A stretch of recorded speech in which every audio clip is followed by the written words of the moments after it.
오늘 말씀은 이제 우리가 지난 1월 동안 교회론 말씀을 계속 살펴보고 있는데요. 오늘이 마지막이 됩니다. 마지막에 이제 교회론은 어떻게 말씀을 좀 나눌까 고민 많이 하다가 이 말씀을 좀 같이 한 번쯤은 다루면 좋겠다라는 생각이 들어가지고요. 말씀을 준비했는데, 학생의 힘은 학교 생활에서 나옵니다. 그죠? 학교 생활에서 즐겁고 자신감 있고 신나면 모든 생활에서도 또 즐거워지고 자신감이 생기는 거죠. 주부는요? 주부는 가정에서 그 힘이 나옵니다. 가정에서 힘이 있고 즐겁고 신나면 또 일상에서도 또 재밌고 신나고 자신감이 있습니다. 직장인은 직장에서 그 힘의 근원이 있습니다. 직장에서 인정받고 또 직장에서 힘 얻고 직장 생활이 행복하면 모든 일생에 또 행복하겠죠. 그렇다면 그리스도인은 어디서 그 힘을 얻을까요? 교회 생활에서 나옵니다. 교회 생활에서 자신감 있고 즐겁고 신나고 또 인정받고 칭찬받고 하면 일상에서도 그리스도인들이 모든 삶에서 바른 삶을 살아갈 수 있는 원동력이 저는 교회 생활에서 나온다고 생각합니다. 그래서 오늘은 교회 생활에 대해서, 교회 전반적으로 여러 가지가 많이 있겠지만 다 다룰 수는 없고 좀 핵심적인 내용 5가지를 가져왔거든요. 꽤 내용이 되는데 이렇게 살펴보겠습니다. 주일 성수, 전도 봉사, 친교, 헌금, 요까지 함께 좀 메시지를 다루려고 합니다. 분량이 좀 있지만 빨리빨리 좀 제가 진행해 볼게요. 첫 번째로는 주일 성수입니다. 주일 성수라는 한자 안에 주일을 거룩하게 지킨다라는 의미로 우리는 주일 성수라고 합니다. 세상에서는 일요일이라고 하지만 우리는 주일이라고 하죠. 주일이라는 것은 주님 주자를 써서 이날은 주님의 날이다 라고 의미를 갖습니다. 그리스도인과 그리스도인이 아닌 사람을 극명하게 나누는 가장 표면적인 기준점이 뭘까요? 주일을 어떻게 보내느냐입니다. 주일을 어떻게 보내냐에 따라서 이 사람이 그리스도인이냐 비그리스도인이냐라고 극명하게 나뉘게 되죠. 너 일요일날 뭐해? 나 교회 가. 그리스도인이죠. 너 일요일날 뭐해? 놀러가, 영화 보러 가. 그래서 그리스도인 아닌 겁니다. 그렇다면 하나님께서 이 주일에 대해서 우리에게 어떤 가르침을 주셨냐 하니까, 하나님께서 하나님의 백성은 이렇게 살아야 해 라고 하면서 첫 번째로 우리에게 주신 계명이 10계명인데요 10계명의 주일에 대한 계명이 있습니다. 출애굽기 20장 말씀 보니까 앞에 말씀이죠. 안식일을 기억하여 거룩하게 지켜라. 내 하나님 여호와의 안식일인즉 아무 일도 하지 마라. 이 날은 누구의 날이라고요? 주님의 날이다, 하나님의 날이다 라는 거예요. 그러니까 왜 아무것도 하지 말라 할까요? 하나님의 날이니까 너를 위해서 내 배를 불리고 나의 안위와 나의 평안과 나의 더 많은 어떤 그것들을 위해서 이 일들을 하지 말라는 거예요. 아무 일도 하지 마라. 너를 위해서. 왜? 이 날은 하나님의 날이니까. 그래서 3가지로 살펴볼 수 있는데, 첫 번째는 반드시 지켜야 된다라는 거예요. 반드시 지켜야 된다. 내가 좀 잘 넘어가고 있죠? 네. 31장 15절에 보니까 이 날에 일하는 사람 어떻게 했다고요? 죽여버렸어요. 와, 죽여버렸어요. 왜 이렇게 강하게 하나님의 말씀을 하시고 강하게 이 계명을 지켰냐 하니, 이 날은 하나님의 날이다라는 것을 아주 강하게 주님이 하나님이 말씀하고 계십니다. 하나님의 날이니까 이 날을 나를 위해서 이 날을 사용하는 것은 하나님의 날, 하나님의 시간을 도둑질하는 것과 동일하기 때문에 이 날을 아주 강하게 반드시 지키라라고 말씀하셨습니다. 오늘날에도 동일하게 이 정신을 잇는 것은 주님의 날을 주님의 날로 여기지 않고 나의 날로 여기는 것은 영적으로 죽은 사람과 동일합니다. 두 번째로 하나님 어떻게 이야기하시냐니까, 반드시 어떻게 지키라고요? 거룩하게 지켜라.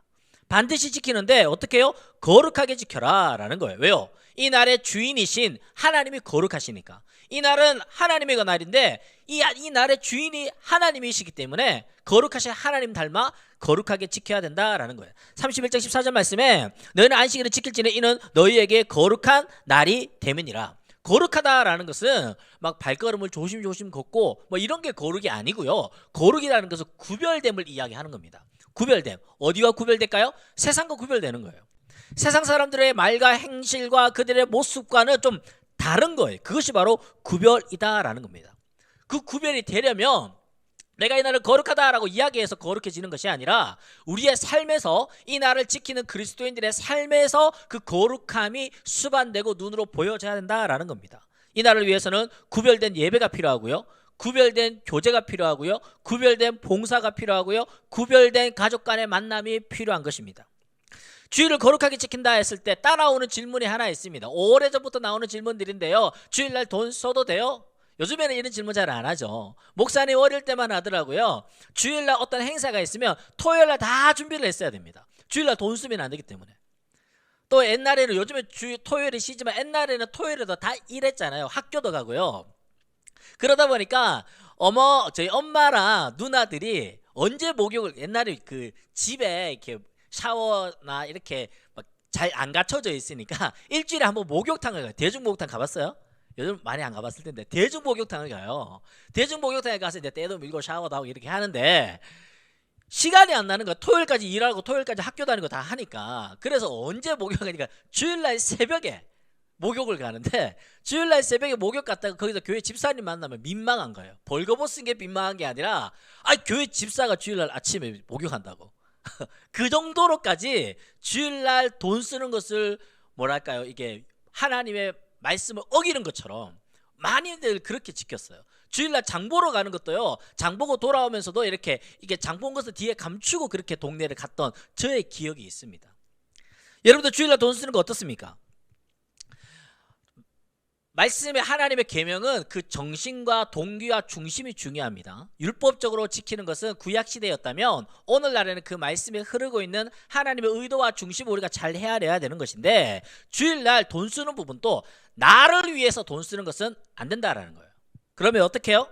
만약에 주일날 우리가 성도들 간에 구별된 친교가 필요하잖아요. 친교가 필요한데 뭐 개척교회라든지 좀 교회가 사정이 안 좋아서 뭐 친교를 할 수 있는 장소나 시설이나 복지가 좀 어렵다면 신앙인들과 함께 예배 드리고 거룩하게 구별된 친교를 해야 되는데, 그런 장소와 그런 시설이 미비하다면 그 친교를 위해서 카페 가는 거 어떨까요?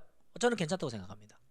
또는 구별된 가족 간의 만남이 필요하잖아요. 주일날 하루만큼은 가족들 간의 신앙의 교제를 나누고 여유있게 서로의 일상의 삶들을 좀, 일주일에 너무 바쁘니까 그런 시간을 갖기 위해서 엄마가 주방에서 일하는 일을 그날은 좀 멈추고 가족들이 오늘 저녁에 우리 외식하자 해가지고 막 짜장면 먹으면서 치킨 먹으면서 이런저런 가족 간의 구별된 만남을 갖는 거 어떨까요? 저는 괜찮다고 생각됩니다. 다만 여기서도 우리가 중요한 것은 뭐죠? 나를 위해서 쓰는 거예요. 우리가 오늘날 주일날 아침에 예배 딱 드리고 마치 도장 띄듯이 나 오늘 예배 드렸어 하면서 이제 나만을 위한 취미생활, 나만을 위한 자기개발, 나만을 위한 수입 창출, 이런 것은 어떨까요? 그것은 금지되어야 한다라는 겁니다. 왜요? 이 날은 나의 날이 아니라 하나님의 날이기 때문입니다. 하나님의 영광을 위하여서 하나님이 내게 허락하여 주신 귀한 믿음의 공동체와 함께 교제하는 것, 하나님의 날이기 때문에 하나님이 허락하여 주신 나의 가족들과 함께 신앙의 귀한 교제를 나누는 것, 이거 괜찮다라는 거예요. 그런데 하나님의 날인데 나의 개발을 위해서, 나의 수입 창출을 위해서, 나의 개인적인 취미생활을 위해서, 나의 쾌락을 위해서 이 날을 쓰는 것은 잘못되었다라는 것입니다. 세 번째로 반드시 교회에서 지켜라 라는 겁니다. 20장 24절 말씀 보니까 내게 토단을 쌓고 라고 말씀하거든요. 내게 토단을 쌓고 여기에 모여라 라는 거죠. 하나님이 지정하신 장소에서 제사를 드려라 라고 말씀했습니다. 오늘날로 따지자면 교회에 와서 예배를 드려라 라는, 교회에 와서 예배 드려라. 근데 우리가 지난 4주 동안 교회를 살펴보지 않았습니까? 교회는 건물입니까 아닙니까? 교회는 건물이 아닙니다. 여기 사시고 따져보면 여기가 무슨 교회예요? 여기 십자가도 하나 없는데, 안 그래요? 뭐 분당 우리 교회라고 간판도 없는데, 여기 얼마 전만 하더라도 여기 포스코 회사 사무실이었잖아요. 그렇지만 우리 여기를 교회라고 하는 이유는 무엇입니까? 예수 믿는 신앙인들이 모여서 하나님을 예배하기 때문에 이곳이 교회가 되는 것입니다. 즉 교회라는 것은 하나의 지정해 놓은 그것이 거룩한 교회라가 아니라 하나님을 믿는 사람들의 모임이 바로 교회라고 한다면, 특히나 코로나 시절에 우리는 가정에서 온라인으로 예배 드리고 있잖아요. 그것을 우리는 예배라고, 교회라고 지명하고 있습니다. 그렇다면 예수 그리스도께서 십자가에 못 박혀 돌아가심으로 성막에 있는 지성소의 휘장이 찢어졌어요. 그 말은 즉 누구나 하나님을 대면할 수 있고, 누구나 성경 말씀을 읽을 수 있고, 누구나 성경 말씀을 해석할 수 있고, 누구나 하나님께 직접적으로 기도를 할 수 있는 것이 바로 개신교입니다. 근데 구교, 천주교는 여전히 자신의 죄를 보면 누구한테 이야기하는 거예요? 사제한테 이야기하는 거예요. 사제님, 신부님, 내가 이런 죄를 지었으면 어떻게 하면 좋겠습니까? 주기도문 10번 써라. 뭐 이런 식으로 하는 거예요. 내 죄사함을 왜 사제한테 이야기하냐고요. 내 죄사함을 하나님께 직접 고할 수 있는 것입니다. 이것이 우리 개신교입니다. 즉 우리는 각자의 삶의 자리에서 하나님을 얼마든지 예배할 수 있습니다. 다만 우리 가정에서 예배 드릴 때에 예배당에서 예배 드리는 것만큼이나 내 마음과 중심과 삶이 집중하며 예배할 수 있느냐라는 것을 묻는 거예요. 만약에 네가 지금 그렇게 예배 드리고 있다면 왜 교회 와야 되는 거예요? 그래서 지난번에 한번 예시로 들었죠. 한 친구가 엄마랑 같이 막 멱살 끌리듯이 거실에 앉아서 금요예배 드리다가 눈물이 터져가지고 회개가 터졌다는 이야기 하지 않았습니까? 그럴 수도 있다라는 거예요. 그럴 수도 있다라는 거예요. 즉 우리의 마음과 중심이 어느 곳에 있든지 하나님께 온 정성을 다해 마음을 다해 예배할 수 있다면, 너의 그 책상에서 너의 그 거실에서 그렇게 예배를 드릴 수 있다면 괜찮아요. 그러지 못하다면 우리는 현장에 와서 함께 예배 드리는 것이 유익이 더 크다라는 것입니다. 아침에 일찍 일어나서 세수하고 옷 갈아입고 또 준비하고 마음의 준비를 하고 또 교회로 나오는 그 발걸음조차도 하나님이 기뻐하시는 예배와 또 훈련과 헌신이 될 수 있다라는 것입니다. 그럼 또 따라오는 질문들이 있습니다. 나 주일, 직장인들이 있겠죠. 직장인들. 나 주일날 일을 하는데, 나 주일날 이 자리를 벗어날 수 없는데, 그럼 어떻게 할까요? 예를 들어서 경찰입니다. 내가 경찰로서 그 당직을 써야 돼요. 이날 내가 당직이에요. 그런데 나는 크리스찬이에요. 나는 지정된 장소에서 예배를 드려야 돼. 지정된 시간에 나는 예배를 드려야 돼 해가지고 자신의 관할 지역을 벗어나고 자기가 해야 하는 그 일들을 벗어나서 예배를 드리면 그것이 거룩한 예배일까요? 그렇지 않다라는 거예요. 이 날은 나의 날이 아니라 하나님의 날이기에 내가 공적으로 맡고 있는 그 역할에서 그 지역 사람들을 봉사하고 섬기는 것 또한 하나님께 드려지는 거룩한 예배가 될 수 있다라는 것입니다. 누가복음 10장 말씀입니다. 누가복음 10장에 보니까 강도 만난 사람을 제사장과 레위인들이 어떻게 했습니까? 그냥 지나쳐 갚버렸어요. 오늘날로 따진다면 제사장은 제사를 주관하는 사람 아닙니까? 안식일에 다가오니까 빨리 예배 준비하러 가는지도 모르겠습니다. 오늘날로 따진다면 우리가 이제 주일 아침에 교회 가고 있는데 나 이제 교회 교사예요, 성가대예요, 찬양팀이에요, 또 스텝이에요. 이런 봉사를 해야 되는데 지금 가다가 늦을 것 같은 거예요. 날 빨리 가야 돼. 근데 길거리에 누가 다쳐서 피투성이로 넘어져 있는데 나는 예배 가야 돼. 빠이빠이. 이러지 말라라는 거예요. 이러지 말라는 거예요. 그런데 사마리아 사람은 어떻습니까? 예루살렘 교회와는 거리가 먼 사람입니다. 하지만 그 사람은 열심히 돌보아 주었습니다. 그때에 예수님은 어떤 사람이 이 사람의 참된 이웃이 되겠느냐, 어떤 사람의 참된 삶의 예배를 드렸느냐 했을 때에 사마리아인을 예수님은 칭찬하셨습니다. 이것은 비유입니다. 실제 사건이 아니고. 그렇기 때문에 이 비유입니다. 비유로 풀어야 되지, 이제 예배 드릴 필요 없이 전부 다 이제 연탄 봉사하러 다 가자, 이 말이 아니에요. 이 말이 아니에요. 우리의 어떤 마음의 중심을 가지고 예배를 드려야 하느냐라는 거예요. 이 날은 주님의 날인데 주님의 날로서 우리가 어떤 삶의 적용점을 가지고 이 날을 거룩하게 지켜나갈 것인가를 묻고 있는 것입니다. 주일 성수. 두 번째는요, 전도를 이야기했습니다. 전도. 그리스도인이라면 누구나 전도해야 됩니다. 그 이유는 첫 번째는 주님의 명령입니다. 주께서 우리에게 전도하라라고 말씀하셨습니다. 청개구리 이야기 알죠? 청개구리. 개굴 가르쳐주는데 계속 굴게 하는 거예요. 하도 말을 안 들으니까 엄마가 반대로 유언을 남기죠. 내가 죽걸랑 저 산에 절대 묻지 말고 강가에다가 묻어라. 그런데 이 굴게 하는 녀석이 마지막 엄마의 유언만큼은 그대로 들어가지고 강가에 묻었다가 비가 오면 무지개 비가 오면 개굴 우는 거예요. 전도는 예수님께서 이 땅에서 하신 마지막 말씀입니다. 즉 우리는 그리스도인들은 예수님의 이 마지막 말씀을 예수님의 유언적 메시지로 받고 있는 것이죠. 예수님의 그 유언적 메시지는 동일합니다. 마태복음, 마가복음, 누가복음, 요한복음, 사도행전 모든 영역에서 예수님 마지막 장면을 기록하면서 예수님 하신 말씀이 뭐냐 하니까 전도에 대한 말씀을 하셨어요. 복음을 전해라, 가르쳐라, 증인이 되라, 먹여라. 모두가 전도에 대해서 예수님께서 강하게 말씀하셨습니다. 예수님이 전도에서 유언을 남기셨기 때문에 우리는 이 유언을 들어야 되고, 왜 하필이면 전도를 유언으로 남겼냐 하니까 이 복음만이 사람을 살리는 유일한 길이기에 예수님 마지막까지 우리에게 전도에 대한 유언을 주셨습니다. 그렇다면 전도는 또 두 번째 왜 해야 되는가? 주님이 함께 하심을 누릴 수 있는 방법이기 때문입니다. 성령께서는 우리 마음속에 늘 함께 하십니다. 근데 우리 유한한 존재이다 보니 눈앞에 보이는 현실 앞에서 좌절하고 절망하고 하나님이 우리와 함께 하신다는 사실을 늘 경험하지 못하는 연약함이 있지요.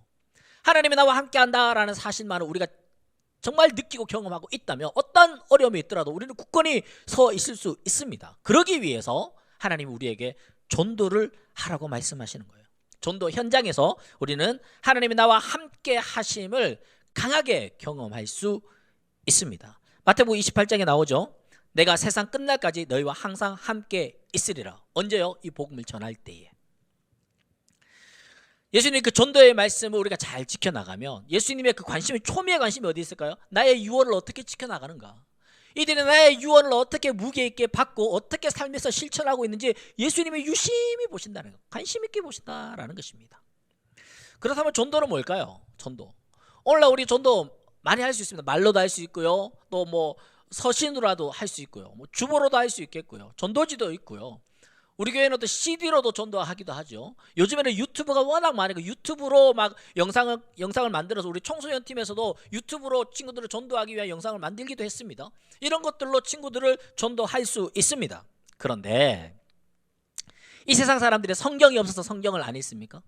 이 세상 사람들 교회가 어디 있는지 몰라가지고 교회를 못 가고 있습니까? 이 세상 사람들 내 주변에 크리스찬이 없어가지고 내가 복음을 못 듣는다라는 사람 있습니까?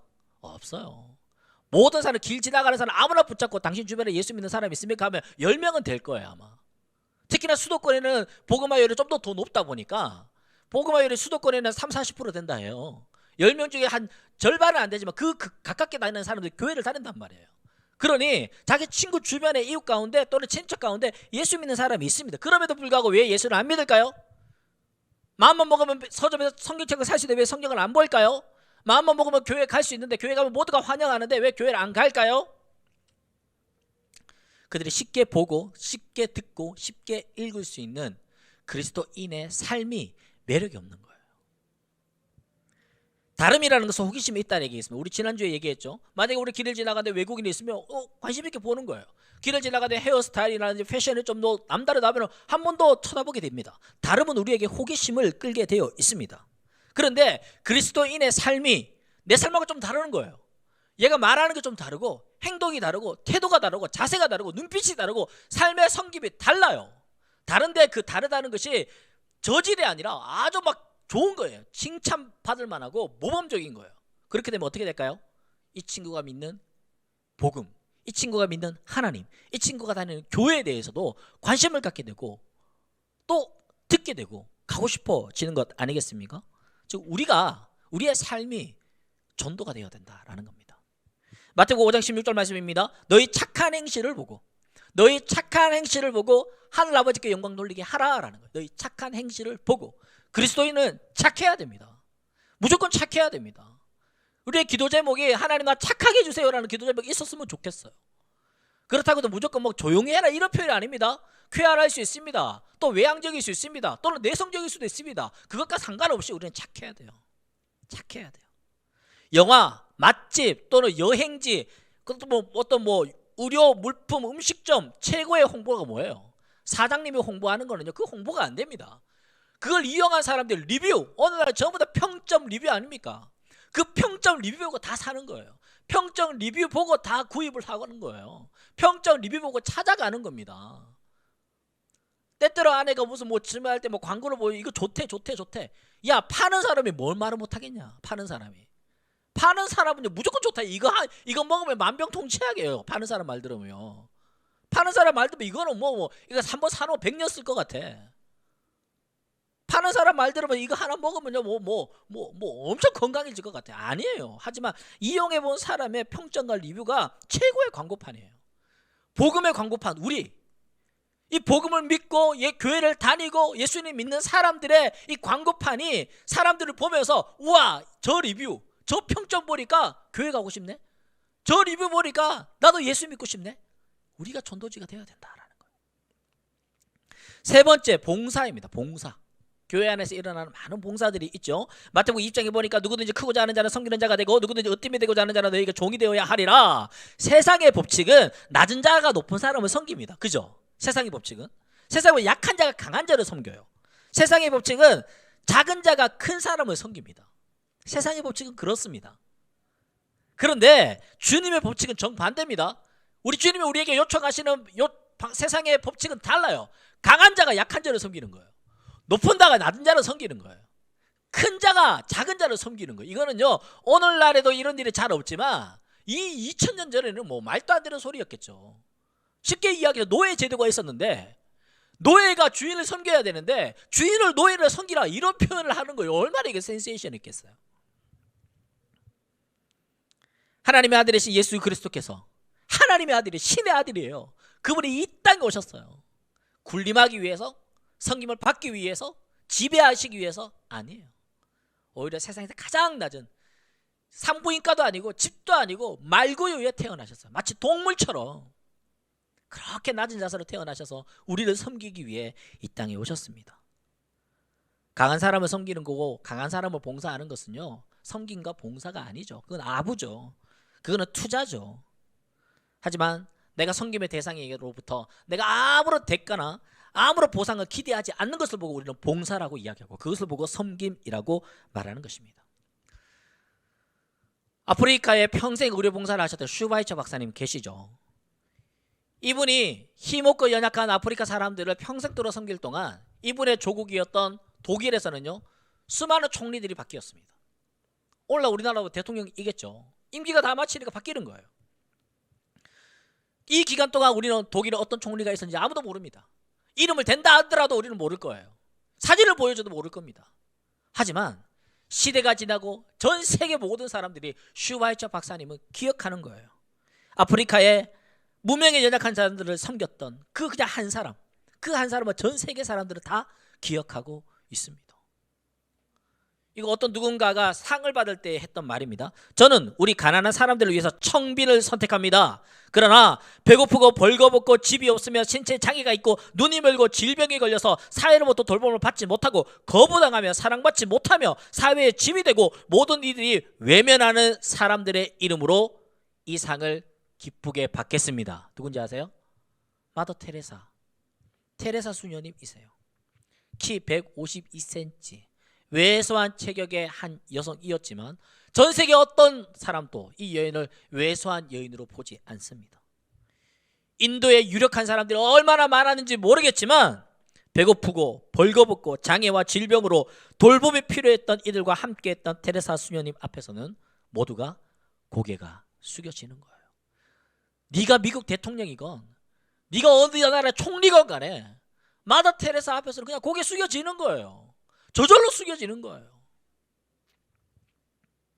주님은 정말 크고 높은 사람이 되기 원한다면 사람을 종처럼 섬기는 사람, 그런 사람이 되어라 라고 우리에게 가르쳐주고 있습니다. 요한복음 말씀해 보니까요, 저녁 잡수시던 자리에서 일어나 겉옷을 벗고 수건을 가져다가 허리에 두르시고 이에 대야에 물을 떠서 제자들 발 앞에 씻으시니, 섬김과 봉사는 나는 그 높은 자리를 유지하면서 자, 나 이만큼 있으니까 자 섬겨줄게, 도와줄게, 이게 아니에요. 섬김과 봉사는 내가 섬기고 내가 도와주고 봉사하는 그 사람의 수준으로 내가 내려가는 거예요. 그들과 눈을 맞추는 거예요. 내가 그 자리로 내려가는 거예요. 인카네이션, 예수님의 성육신 하셨듯이 내가 그 자리로 내려갈 때에 제대로 된 섬김과 봉사가 이루어질 수 있다라는 겁니다. 나는 이만큼 있으니까 내가 넘쳐나는 거 내가 좀 떨어줄게, 이게 아니에요. 지난번에 한번 설교 때 한번 소개했던 것 같은데, 지난 국내 선교 때 한 친구가 찬양하는 모습이, 저는 이 모습 너무 아름답게 생각해요. 이거 제가 핸드폰으로 그냥 찍어서 너무 그 모습이 아름다워가지고 찬양하고 율동하는 그 친구가 눈높이를 맞추려고 무릎 꿇고 찬양 내내 이 친구와 함께 눈문을 마주치면서 율동하는 그 모습. 이 친구가 이제 김세련이라는 친구, 지금 20살, 21살 됐네. 김세련인데요. 얼마나 세련됐어요. 이름도 세련인데. 네 번째입니다. 교회 생활에서 우리가 건강한 바른 생활을 위해서 필요한 것은 친교인데요. 친교. 균형 있는 교회 생활의 모습을 한 삼각형으로 그려본다면 그 정점에는 하나님의 말씀이 있을 겁니다. 예배와 성경 공부 이런 것들이 있겠죠. 하지만 이것만이 있으면 안 됩니다. 이것만 있다면 교회가 아니고 신학교겠죠. 그렇기 때문에 봉사와 친교라는 두 꼭지점도 필요한 것입니다. 그런데요, 봉사만 있으면 어떨까요? 봉사만 있으면 자선단체가 되는 겁니다. 친교만 있으면요, 사교장이 되는 것이죠. 그래서 말씀과 봉사와 친교가 서로 균형 있게 이루어져야 교회는 건강한 균형 있는 교회가 될 수 있는 것입니다. 예배도 잘 드립니다. 훈련도 하고 봉사도 합니다. 그런데 때때로 교회 생활 열심히 하지만, 예배도 잘 드리지만, 봉사도 열심히 하지만, 교사도 하고 성가대도 하고 뭐 스텝도 하고 열심히 하는데 내 마음에 건조함이 생기고 막 정체가 일어나고 좌절과 실망할 때가 있어요. 그럴 때 뭐가 필요할까요? 친교가 필요하대요. 친교가 필요합니다. 작년에 분당 우리 교회 이제 제자훈련, 사역훈련, 수료하는 수료 예배 때 목사님이 잠깐 사회를 봤었는데, 사회를 보면서 수료하시는 훈련생의 가족들을 온라인으로 인터뷰를 했어요. 인터뷰를 하면서 물어봤거든요. 아이들과 이제 남편과 아내가 계셔가지고 이번에 우리 아내, 우리 남편 또는 우리 엄마 아빠가 훈련받는 기간 동안 신앙 제자 훈련할 때 과제가 많으니까 어떤 과제를 가장 열심히 했는지, 어떤 훈련을 가장 열심히 받았는지 질문을 했거든요. 재밌는 답변이 나왔습니다. 영상 한번 보고 넘어갈게요. 우리 권성환 지사님은 또 X표 드셨는 것 같은데요. 왜 X표 드셨습니까? 아니요, 저희는 2개 다 들었는데요. 네네. 저는 힘들다고 봤는데 애들은 안 해봐서 그런지 다 안 힘들어 보였대요. 애들은 지도 공부하는 게 더 빡세니까, 그죠? 엄마 네, 숙제는 뭐 그 정도는 꿀이다 이렇게 생각했던 것 같습니다. 네, 감사드리고요. 그러면 우리 엄마 아빠가 어떤 훈련을 가장 열심히 한 것 같은지 한번 여쭤보도록 하겠습니다. 우리 반대로 우리 권상환 집사님, 아내 우리 송승희 집사님께서 어떤 과제를 가장 열심히 하셨던가요? 제가 볼 때는 전화 교제를 제일 열심히 하는 것 같습니다. 항상 전화 붙들고 계시더라고요. 네. 전화 교재가 숙제로 있었죠. 그거 가장 열심히 하셨군요. 그러니까 자녀들이 숙제가 이렇게 꿀이구나라고 생각했던 것 같습니다. 네, 감사합니다. 우리 제자훈련 과제 중에 뭐 성경 읽기도 있고 기도도 있고 뭐 많이 있는데 전화 교재가 있어요. 전화 교재 주중에 한 명씩 두 명씩 전화 교재를 하라 했는데 이 숙제를 가장 열심히 했다라는 거예요. 그때 막 빵 터지고 우스웠지만 저는 참 의미 있다고 생각합니다. 특히나 코로나 시간이었습니다. 코로나 시간에 만나지 못하는 거예요. 훈련도 만나지 못하고 있어요. 훈련생들이요 1년 내내 훈련 받으면서 못 만났어요. 다 온라인으로만 했거든요. 그러다 보니까 이 전화 교재가 너무 중요한 숙제가 돼버린 거예요. 이 친교라는 게 그냥 잡담만 하는 거 아니에요. 친교를 통하여서 내 안에 숨겨졌던 문제들이 나만의 문제가 아니구나. 훈련생들입니다. 숙제가 너무 빡세다 생각했는데 나만 빡센 게 아니구나. 나만 힘든 게 아니구나. 내 안에 기도 제목인데 이 기도 제목이 나만 갖고 있는 게 아니었구나. 이런 것들을 함께 나누게 되는 거예요. 상호 간에 서로 동정과 사랑으로 묶이게 되고요. 또요, 훈련받으면서 교육자로부터 배우고 또 모방과 또 닮아감이 있을 수 있겠지만 더 큰 모방은 상호 간에 일어나는 모방과 서로의 성장이 일어나는 겁니다. 때때로 목사님이 설교하는 것보다 여러분들 중에 한 사람이 나와서 한 5분 간증하는 게 더 큰 은혜가 있을 때가 있어요. 그 공기를 느껴요. 우리 보통 수련회 가잖아요. 수련회 가서요, 목사님이 1시간, 2시간, 3시간 기도에 인도하는 것보다 예배 전에 회장이 나와가지고 기도문 한 번 읽는데 그게 더 큰 은혜가 될 때가 있다니까요. 몇 번씩 그랬어요. 아니 매번 수련회가 더 그랬던 것 같아요. 수련회 끝나고 목사님 기도회 때 은혜 받았어요 하는 사람 별로 못 듣고요. 이야 이번에 우리 회장 기도 너무 좋았다고. 그 기도문들을 제가 아직도 갖고 있어요. 그만큼 어떤 교육자의 지도보다 여러분들 안에서 일어나는 상호 간의 모방과 성장이 엄청난 큰 힘이 될 때가 있습니다. 그렇기 때문에 친교라는 것은 너무 중요해요. 전도서 말씀입니다. 또 두 사람이 함께 누우면 따뜻하거니와 한 사람이 어찌 따뜻하랴. 한 사람이면 패하겠거니와 두 사람이면 맞설 수 있나니 세 겹조는 쉽게 끊어지지 아니하느니라. 석탄 한 덩이 가지고 이 겨울을 날이라 생각하는 사람 어른생긴 사람입니다. 석탄 한 덩이는 힘이 없습니다. 하지만 그 석탄 한 덩이가 모이면 긴 겨울도 이겨낼 수 있는 겁니다. 우리가 나 혼자서는 안 됩니다. 나 혼자서는 약합니다. 하지만 나는 혼자가 아니라는 거예요. 하나님 우리를 혼자라 내버려 두지 아니하시고 함께 공동체, 함께 울고 함께 웃을 수 있는 공동체를 주셨기에 우리 함께 모여서 이 어려운 때를 믿음으로 이겨나갈 수 있기를 부탁을 드립니다. 마지막입니다. 헌금에 대해서 말씀드리겠습니다. 헌금을 강요해서 드린다고 해서 헌금이 되지 않습니다. 헌금은 자발적으로 하나님께 대해서 나의 마음으로 드리는 것입니다. 헌금은 내가 가진 것을 하나님께 드리는 것이 아니라 하나님이 내게 주신 것을 도로 하나님께 드리는 행위, 도로 하나님께 이것은 하나님의 것입니다 라고 해서 다시 하나님께 드리는 것이 바로 헌금입니다. 역대상에 이렇게 말씀하고 있습니다. 이처럼 즐거운 마음으로 드릴 힘이 있었다라는 것은 주의 손에서 받은 것으로 주께 드렸을 뿐입니다 라고 다윗이 고백합니다. 주님이 내게 주신 것을 내가 주님께 다시 드리니 이거는 당연히 즐거운 마음으로 드릴 수 있는 거다라고 표현하는 거예요. 이해되시죠? 내 거를 준 다음에 아까울 수 있죠. 이거 어떻게 주지? 하지만 하나님이 내게 주셨기에 이거 다시 하나님께 드리는데 이거 어찌 안 즐겁겠냐라는 거죠. 헌금의 대표적인 예가 11조가 있겠죠. 감사헌금도 있고 여러 헌금들이 있겠지만 11조에 대해서 잠깐 이야기 나눠보겠습니다. 11조 나의 수입의 10분의 1을 하나님께 드리는 입니다. 여러분들 직장 생활을 하거나 수입을 창출하는 자리에 있지 않기 때문에 제가 오히려 여러분들에게 좀 더 성경적인 원리로 가르쳐 줄 수 있다고 생각하는데요. 11조는 세 가지 정도로 나뉩니다. 첫 번째로는 헌신의 11조. 성경에는 헌신의 11조 무슨 11조라고 안 해 그냥 11조라고 이야기합니다. 제가 이름을 붙인 겁니다. 헌신의 11조인데요. 민수기 18장 21절 말씀에 내가 이스라엘의 11조를 레위 자손에게 기업으로 다 주어서 그들이 하는 일 곧 회막에서 하는 일을 갚나니. 그러니까 우리의 수입의 10분의 1을 우리가 헌금으로 드립니다. 그 헌금이 어떻게 쓰이냐고요? 어떻게 쓰이냐 하니까 회막, 즉 성막을 유지하는 비용과 성막을 섬기는 레위인들을 위하여서 사용되었다라는 겁니다. 그렇다면 오늘날로 적용해 볼까요? 교회를 우리가 유지하고 교회를 예배와 여러 공적인 사역들을 위하여서 헌신하는 사람들을 위해서 사용되었다라는 겁니다. 첫 번째 헌금은 그렇게 공적인 우리의 예배 공동체를 위해서 공적으로 쓰이는데 이 헌금이 사용된다라는 겁니다. 이해되시죠? 이해되시죠? 예를 들어서 뭐 전기값, 또 뭐 수도비, 세금 이런 거 나갈 수 있겠죠. 그리고 교회 공동체를 위해서 섬기는 예를 들어서 뭐 미디어 팀에서 미디어 간사님들 등등등도 있을 수 있겠습니다. 이런데 우리가 사용된다라는 겁니다. 그렇다면 두 번째 또 11조가 있습니다. 11조를 우리가 수입의 10분의 1을 하나님께 11조를 이렇게 드렸습니다. 이 11조는 그렇게 사용됐다라는 거예요. 그런데요, 11조가 또 두 번째 11조 또 있습니다. 내가 10분의 1을 하나님께 드렸습니다. 그 남은 금액이 있지 않습니까? 이 금액 안에서 또 10분의 1을 또 드립니다. 이것은 또 다른 목적을 가지고 11조를 드리는데 성경에 두 가지로 나오면 첫 번째는 축제의 11조입니다. 축제의 11조.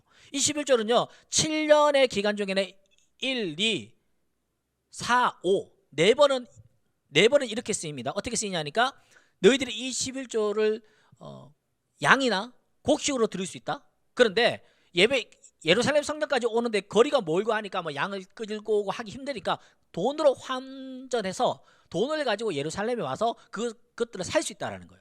또는 곡물을 살 수 있다라는 거예요. 그래서 그걸 어떻게 하냐 하니까 교회에 바치는 게 아니라 성전에 바치는 것이 아니라 이걸 가지고 어떻게 하라고요? 너희들이 한껏 먹으라는 거예요. 너희 가족들과 함께, 친척들과 함께, 신앙의 공동체들과 함께 이것을 즐거운 마음으로 먹고 마시라는 겁니다. 교제를 하라는 거예요. 축제의 예배를 드리는 거예요. 축제의 교제를 하는 거예요. 이것이 용도가 나를 배불리는 것이 아니라 함께 우리 가족들과 함께 친교를 나누는 용도로 사용하라라고 말씀하고 있습니다. 목사님이 지심중하고 있지 않습니까? 이것이 저는 그런 용도라고 저는 생각합니다. 여러분들과 함께 모여서 뭐 파스타 집도 가고요. 지난주에도 한 2명의 친구 만나서 파스타 집 가서 파스타 먹고 또 막 이렇게 얘기 나누고 그런 교제들을 하고 있거든요. 나 그런 용도로 쓴다고 저는 생각하고 있습니다. 세 번째 또 11조가 이 아까 말했던 그 11조 7년의 안식월 중에서 3년 6월 그 7년 중에 2회는 어떻게 사용되냐 하니까 돌봄의 11조인데 성중에 거하는 객, 고아, 과부 좀 연약한 사람들 있잖아요. 돌봄이 필요한 사람들 있잖아요. 그 사람들을 위해서 나눔과 구제의 용도로 사용하라라는 겁니다. 이해되시죠? 그러니 하나님께 드려지는 그 헌금 11조로 대표되어지는 그 헌금 절반은 교회 공적인 사역을 위해서 사용하였고 절반은 교회 외부 여러분들의 친교와 나눔을 위하여서 또는 구제와 봉사를 위하여서 이 헌금이 사용되었다라는 겁니다. 성경이 말하고 있는 11조의 용례를 여러분들에게 좀 설명하고 있습니다. 우리가 절대 잊지 말아야 하는 것은 이걸 뭐 이렇게 사용해라 이거 뭐 수치적으로 따지고 그 얘기하는 것이 아니에요. 내게 있는 것이 하나님이 내게 주신 것이기에 내가 하나님께 바칠 때에 기쁨과 즐거운 마음으로 감사의 마음으로 오히려 드릴 수 있어야 한다라는 거예요. 그리고 드리고 난 다음에 남은 물질들도 이것이 내 것이 아니라 하나님의 것이기에 내가 정직하고 또 올바르게 사용해야 된다라는 것이죠. 헌금 설교를 준비하고 아내랑 이런 이야기를 하는데 아내가 조금 이걸 안 하면 어떻겠냐라는 거예요. 헌금 이야기는 4개까지만 하라는 거예요. 뭐 이렇게 좀 어쩌면 불편할 수도 있겠다는 거예요. 듣는 학생들이나 뭐 선생님들이. 그만큼 우리가 물질에 대해서 교회에서 헌금 이야기하는 게 교회에서 헌금 이야기하는 게 마치 이렇게 불편한 조심스러운 주제가 되어버렸어요. 왜 그럴까요? 우리의 삶에 돈이라는 게 너무 중요해졌기 때문입니다. 여러분들 봉사하십시오. 별로 안 불편해요. 시간 되면 봉사할 수 있지. 여러분 친교하십시오. 불편하지 않아요. 여러분 전도하셔야 됩니다. 그게 불편하지 않아요. 여러분 헌금하셔야 됩니다. 뭐 불편해져요. 이런 시대가 돼버렸어요. 교회에서 헌금 이야기하는 거 왜 불편해져야 되죠? 지극히 교회에서 할 수 있는 이야기 아닌가요? 헌금을 많이 하라는 게 아니라 성경이 우리에게 제시하고 있는 그 성경의 헌금의 방향성과 올바른 정의들을 여러분들이 가르쳐 주는 것은 저는 너무나 중요하다고 생각합니다. 그러면서 이 문구가 생각났습니다. 이 문구가 이 헌금에 대해서 모든 오해를 해소할 수 있다고 생각합니다. 저는 이 문구가 생각났는데요. 돈을 사랑하면 하나님을 사용합니다. 이해되시죠? 하나님 나 돈 벌고 싶어요. 하나님 저 아파트 갖고 싶어요. 하나님 나 연봉이 얼마나 벌었으면 좋겠어요. 이 돈을 사랑하니까 하나님을 이용하는 거예요. 하나님 도와주세요. 하나님 뭐 하시는 거예요? 이 목적이 달성되지만 하나님 뭐 하셨던 거예요? 원망하기도 하고. 하지만 반대로 하나님을 사랑하면 돈을 사용하는 거예요. 하나님을 위하여서, 하나님의 사랑하는 저 사람들을 위하여서, 하나님의 사랑하는 어떤 일들을 위하여서 그 사용하는 거예요. 여러분 하나님이 거짓입니까? 하나님이 여러분들이 주시는 그 돈 받아서 하나님 기뻐하실까요? 하나님 통장이 있습니까? 하나님 금고가 있습니까? 하나님 계좌번호가 있습니까? 하나님 돈 필요하지 않습니다. 이 천지만물이 하나님 건데 하나님 뭘 원하실까요? 하나님을 향한 우리의 사랑을 원하시는 거예요. 네 마음을 다오. 난 네가 주는 돈 100만 원이 필요한 것이 아니라 돈 100원을 드리더라도 그 100원 안에 담겨있는 너의 진실된 사랑과 그 마음의 고백을 받고 싶다라는 거예요. 여러분들 돈을 사랑하십니까? 그러면 여러분들 하나님을 사용하고 있는 것입니다. 하지만 하나님을 사랑하십니까? 그럼 기꺼이 하나님을 위하여서 내게 있는 것들을 기쁨으로 사용할 수 있다는 거예요. 여러분 학생이기 때문에 내가 좀 편하게 이야기할 수 있는 것 같아요. 사랑하는 여러분, 어릴 때부터 이 물질에 대한 기준들을 바르게 세워갈 수 있으면 좋겠습니다. 마지막 결론입니다. 교회의 바른 생활 105가지로 이야기 나눠서 주일 성수, 주일을 거룩합니다. 하지만 주일 하나님이 지으신 모든 날이 거룩합니다. 전도입니다. 우리가 전도지가 되는 거예요. 우리가 전도지가 되어야 되는 거예요. 봉사입니다. 내가 남보다 더 많이 가진 것이 사명이에요. 그 사람의 눈높이로 내려가서 주님처럼 섬기는 것입니다. 친교, 혼자가 아닙니다. 함께 울고 함께 오는 신앙의 공동체 많이 누리시기 바랍니다. 헌금, 돈을 사랑하면 하나님을 사용하게 되는 거예요. 우리 하나님을 사랑합니다. 그렇기 때문에 내게 주신 이 물질도 하나님을 위해서 기꺼이 기쁨으로 즐거움으로 올바르게 사용할 수 있는 우리가 되면 좋겠습니다. 예배 중에 최고의 예배는 삶의 예배요. 전도 중에 최고의 전도는 삶의 전도요. 헌금 중에 최고의 헌금은 내 삶으로 드리는 예물입니다. 우리의 마음의 중심을 하나님께 드리는 마음으로 오늘 성경 본문 함께 읽고 찬양하겠습니다. 처음부터 끝까지 한번 읽어보겠습니다. 내가 무엇을 가지고 요 앞에 나아가며 높으신 하나님께 경배할까? 내가 번제물로 1년 된 송아지를 가지고 그 앞에 나아갈까? 여호와께서 천천의 순양이나 만만의 강물 같은 기름을 기뻐하실까? 내 허물을 위하여 내 맏아들을 내 영혼의 죄로 말미암아 내 몸을 열매로 드릴까? 사람아, 주께서 선한 것이 무엇임을 내게 보이셨나니 여호와께서 내게 구하시는 것은 오직 정의를 행하며 인자를 사랑하며 겸손하게 내 하나님과 함께 행하는 것이 아니냐. 아멘 아멘. 천천의 수양과 만만의 강물같이 흐르는 기름이 아니라 우리의 마음을 기뻐하시는 그 주님께 우리의 마음을 드릴 수 있으면 좋겠습니다. 우리 무명이어도 공허하지 않는 것은 충만이라는 찬양인데요, 본당에서는 여러 번 불렀지만 우리 고등부에서 처음 찬양합니다. 우리 함께 배우는 마음으로 부르고 기도합시다. 무명이어도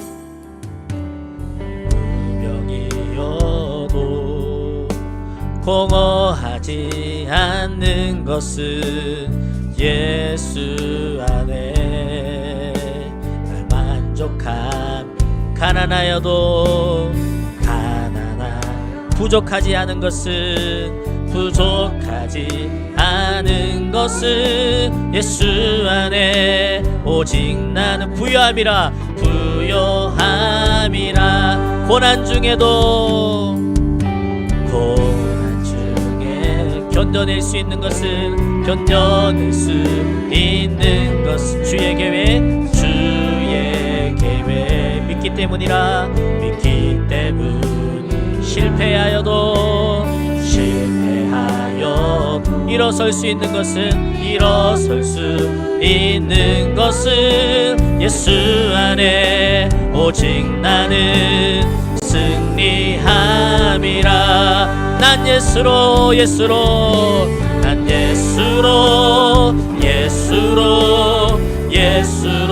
충만하네. 난 예수로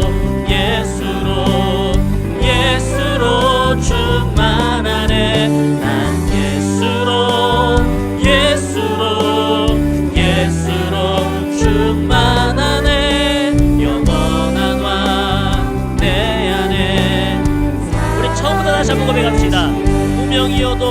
부족하지 않은 것은 분명이어도 공허하지 않은 것은 예수 안에 날 만족함이라. 날 만족함. 가난하여도 부족하지 않은 것은 부족하지 예수 안에 오직 나는 부요함이라. 고난 중에도 견뎌낼 수 있는 것은 고난 중에도 견뎌낼 수 있는 주의 계획 믿기 때문이라. 믿기 때문 실패하더라도 일어날 수 있는 것은 일어설 수 있는 것은 예수 안에 오직 나는 승리함이라. 아멘. 난 예수로 난 예수로 예수로 충만하네. 난 예수로 충만하네. 난 예수로 충만하네. 영원한 왕 내 안에 살아계. 난 예수로 충만합니다. 난 예수로 아멘 아멘. 예수로 충만합니다. 충만하네. 난 예수로 충만하네. 영원한 왕 내 안에 살아계. 내 몸이 약해도 낙심하지 않는 것은 내 몸이 약해도 낙심하지 않는 예수 안에 난 완전함이라. 난 완전한 화려한 세상 부럽지 않은 것은 세상 부럽지 않은 것은 난 예수로 충만함이라. 아멘. 난 예수로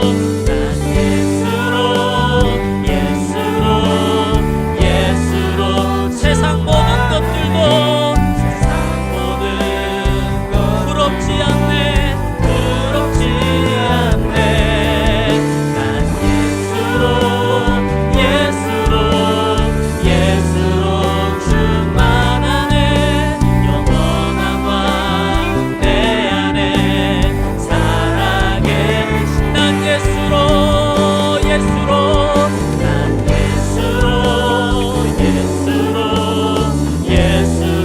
세상 모든 풍파도 두렵지 않네. 난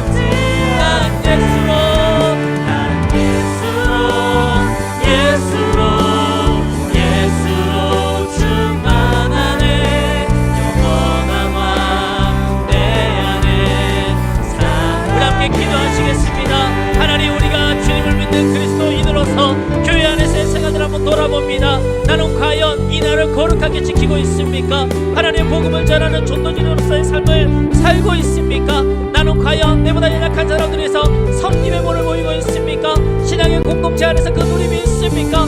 하나님을 향하여서 내가 기꺼이 하나님을 사랑하기에 물질을 사용하고 있습니까? 내 안에 걸려지는 그 부분을 가지고 하나님, 내가 예수로 충만하기에 기쁨으로 주님을 위해서 살아갈 수 있는 우리의 삶이 되게 해달라고 함께 기도하시겠습니다. 사랑의 주님을 구하며 나아갑니다. 아버지 하나님이여, 교회 생활을 함께 돌아봅니다. 하나님, 주 성수, 이날은 주님의 날입니다. 이날은 하나님의 나라입니다. 이날은 여호와의 날입니다. 하나님의 이 날을 위하여서 기꺼이 걷고 있는 살아갈 수 있는 저희들이 되게 하여 주시옵소서. 아버지 하나님, 하나님의 복음을 증거하는 복음의 전도자가 되기를 원합니다. 우리의 착한 행실을 통하여서 우리의 삶의 시간을 복음의 메시지를 통하여서 하나님의 복음이 증거되고 자랑될 수 있는 우리의 삶이 될 수 있도록 은혜를 베풀어 주시옵소서. 나보다 약한 자들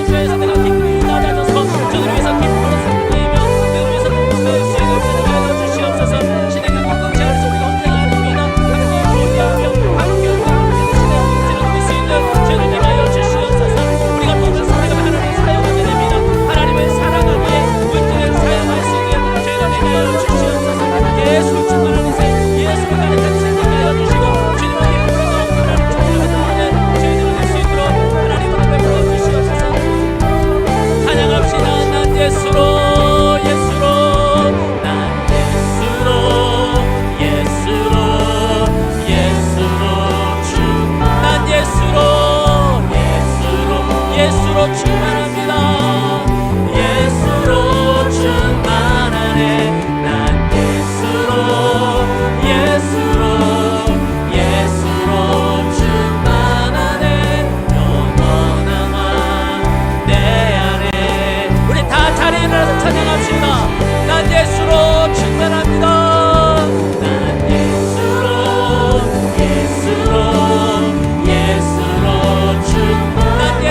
충만합니다. 예수로 충만하네. 난 예수로 충만하네. 영원한 왕 내 안에. 우리 목소리 높여 찬양합시다. 예수로 충만합니다. 난 예수로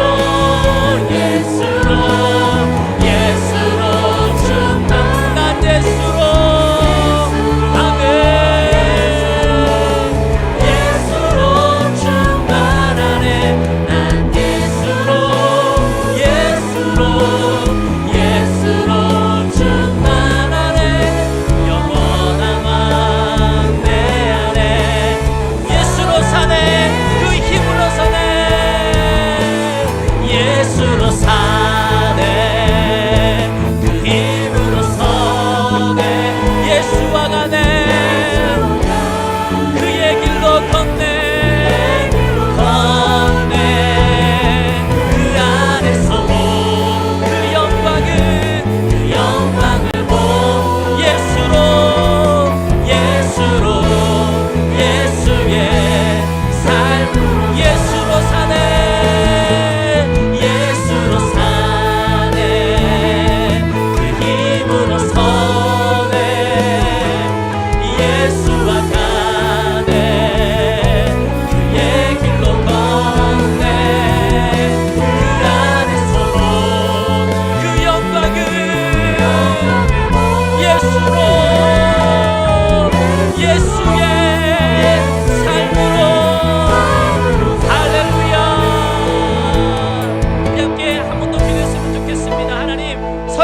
주간을 지나게 됩니다. 하나님, 우리가 여러모로 흐트러질 수 있습니다. 우상숭배가 있을 수 있습니다. 우리나라가 유혹이 있을 수 있습니다. 그때마다 주님과 동행하며 방금의 찬양 고백처럼 예수로 살고 그 힘으로 서고 예수와 가며 그의 길로 걸으며 예수의 삶으로 살아가는 우리가 되게 해달라고 우리 가정을 위하여 축복하시고 우리 친인척들을 기억나시면서 하나님 그들에게도 하나님 복음의 증거 될 수 있도록 은혜 베풀어달라고 설명들 기가운데 믿음으로 거룩하게 살게 해달라고 함께 기도하겠습니다. 사랑해 주는 은혜를 나아갑니다. 아버지 하나님, 방금의 찬양 고백처럼 하나님 긴 설명들 기간 동안 우리나라에 유혹하는 수많은 죄의 자리가 있을 수 있습니다. 하나님 우리가 무너뜨려지는 수많은 우상 숭배가 있고 하나님 여러 친척을 만나게 될 있는 그 가운데서도 믿음을 지켜나가게 하여 주시고 우리가 만나는 친척들, 우리 할아버지 할머니, 우리 지금 우리 사촌들에게 하나님 복음을 보낼 수 있는 그런 복음을 사고 살아갈 수 있도록 주여 도와주시옵소서. 제자를 욕하지 않게 하여 주시고 믿음을 이겨나가게 하여 주시고 예수로 그 힘으로 주님과 함께 우리가 살아가며 삶으로 살아갈 수 있는 살아있는 모습을 되게 하여 주시고 내 마음을 나와 말씀하시는 주님 앞에 내 마음 하나님을 살아갈 수 있는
우리의 살아계신 주님을 느끼면서 두 손 가슴에 얹고 기도하겠습니다. 사랑하는 하나님, 교회 생활에 대해서 함께 살펴보았습니다.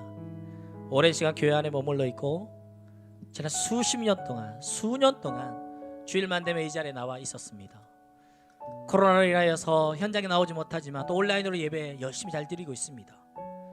그럼에도 불구하고 주일 성수의 개념을 우리가 잘 모르고 있었다면 이 날뿐만 아니라 하나님이 지으신 모든 날이 주님의 날이기에 우리의 삶이 이 거룩한 날을 살아가는 구별된 주님의 백성들이 되게 하여 주시고, 주님 우리에게 말씀하신 그 전도의 명령을 기꺼이 살기 위하여 우리의 삶이, 나의 말과 행동이 주님의 복음을 리뷰하고 평점이 되는 그런 좋은 복음의 전도지가 될 수 있도록 은혜를 베풀어 주시옵소서.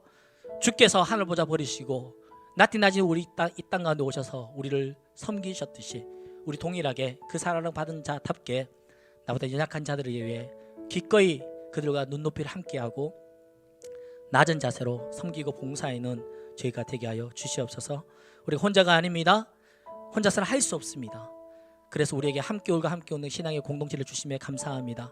공동체 안에서 좋은 신앙의 교제들을 많이 나누고 누리게 하여 주시고, 우리가 돈을 살아가며 하나님을 사용하는 자가 되는데 하나님을 사랑하여 이 돈도 주님 외에 기꺼이 사용할 수 있는 멋진 신앙인으로 성장하는 우리가 될 수 있도록 주님 은혜를 베풀어 주시옵소서. 주 예수 그리스도의 은혜와 하나님의 사랑과 성령의 교통하심이 설 명절 기간에도 주님을 예배하는 자리 잊지 않고 주님을 예배하며 또한 하나님께서 우리에게 허락하여 주신 귀한 신앙의 공동체 안에서 귀한 교제와 나눔과 봉사와 또 전도가 일어나기를 소원하고, 우리에게 주신 물질 또한 기쁨으로 주를 위해서 사용하기를 원하는 당신의 사랑하는 고개 숙인 모든 교회들 머리 위에 이제로부터 영원토록 함께 계시기를 간절히 축원하옵나이다. 아멘.